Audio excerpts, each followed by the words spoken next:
안녕하십니까? 인생의 복잡한 문제들을 말씀으로 단칼에 해결해주는 김종근 목사의 쾌도 남마입니다.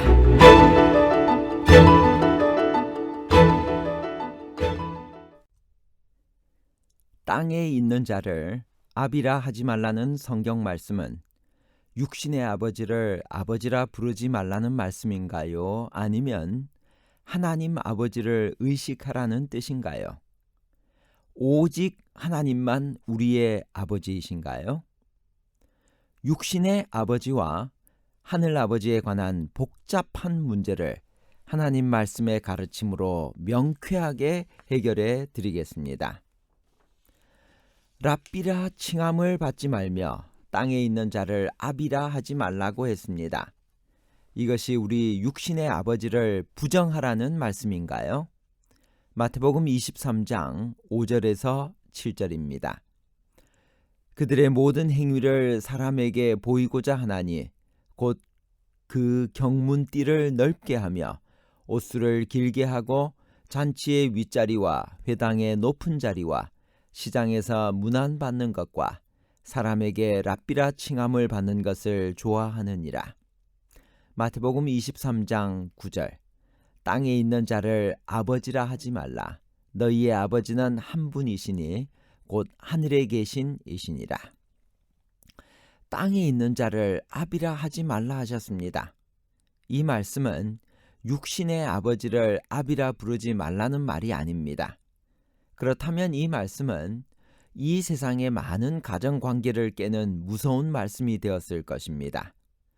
내 부모를 공경하라고 말씀하신 주님께서 그런 혼돈을 일으키는 말씀을 하실 리가 없습니다. 아비라는 말은 유대인에게 최고 권위를 나타내는 말이었습니다. 그래서 아비라는 칭호는 이 땅의 저명한 율법의 선생이나 장로 혹은 선지자들에게도 사용되었습니다.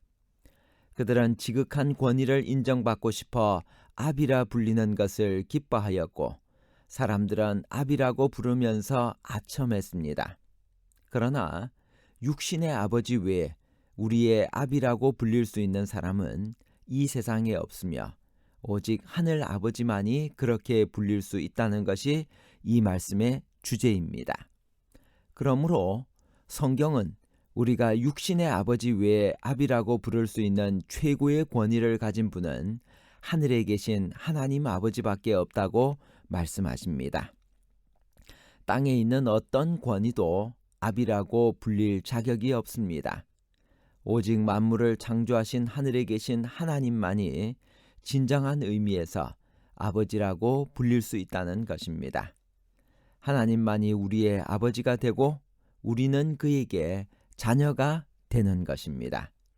그렇다면 바울이 자기를 고린도인들의 아비라고 한 것이나 디모데를 아들이라고 말한 것은 어떻게 생각해야 할까요? 그러나 바울이 말하는 아비는 하나님께 마땅히 돌려야 할 영광을 가로채는 그런 권위의 상징인 아비와는 근본적으로 다른 것입니다. 바울이 해산하는 고통을 하면서 복음으로 그들을 낳은 것은 오직 그리스도 안에서였습니다. 디모데는 믿음 안에서의 아들이었습니다. 그가 이런 말을 할 때 그의 강조점은 자신이 아니라 그리스도였습니다. 그것이 고린도전서 4장 15절과 디모데전서 1장 2절에 나오는 말씀의 핵심입니다. 땅에 있는 자를 아비라 하지 말라는 말씀은 육신의 아버지를 아버지라 부르지 말라는 말씀이 아닙니다. 이것은 영적인 아버지를 의미합니다. 진정한 의미에서 부모 외에 우리가 아버지라고 부를 수 있는 유일한 분은 우리를 창조하신 하늘에 계신 아버지뿐이십니다. 그의 권위를 높여주기 위해 이 땅에 어떤 인간을 아버지라 부르지 말라는 것입니다. 그것은 하나님만이 받으실 수 있는 칭호를 가로채는 참남된 것이기 때문입니다. 이제 마태복음 23장에 있는 말씀을 살펴보겠습니다. 예수님께서 제자들에게 주의하라고 말씀하신 바리새인의 행위는 어떤 것들이었나요? 마태복음 23장 3절 4절. 그러므로 무엇이든지 그들이 말하는 바는 행하고 지키되 그들이 하는 행위는 본받지 말라. 그들은 말만 하고 행하지 아니하며 또 무거운 짐을 묶어 사람의 어깨에 지우되 자기는 이것을 한 손가락으로도 움직이려 하지 아니하며. 마태복음 23장에서 예수님은 서기관과 바리새인들의 가르침에 도전하지 않고 그들의 삶이 그들이 우쭐대며 공언하는 것과 일치하지 않는다는 사실에 주의를 집중시킵니다. 예수님은 우월한치 않은 경건, 과시하는 헌신, 종교적인 활동과 기타 활동에서 최고가 되려는 마음, 그리고 탐욕과 같은 일들을 구체적으로 책망하셨습니다. 우리 자신의 삶에 바리새인이란 말을 외식과 동의로 만든 그 동일한 악행들의 흔적이 있는지 잘 살펴보는 일은 참으로 중요합니다. 마태복음 23장에는 예수님께서 바리새인들의 죄를 지적하시면서 7가지 화에 관해서 말씀을 하십니다. 그 첫 번째 화와 두 번째 화는 무엇인가요? 마태복음 23장 13절에서 15절. 화 있을진저 외식하는 서기관들과 바리새인들이여, 너희는 천국문을 사람들 앞에서 닫고 너희도 들어가지 않고 들어가려 하는 자도 들어가지 못하게 하는도다. 화 있을진저 외식하는 서기관들과 바리새인들이여, 너희는 교인 한 사람을 얻기 위하여 바다와 육지를 두루 다니다가 생기면 너희보다 배나 더 지옥 자식이 되게 하는도다. 첫 번째 화는 예수님을 메시아로 인식하는데 실패함에 관한 말씀입니다. 두 번째 화는 유익보다는 해를 더 끼치는 형식적인 열심을 지적하셨습니다.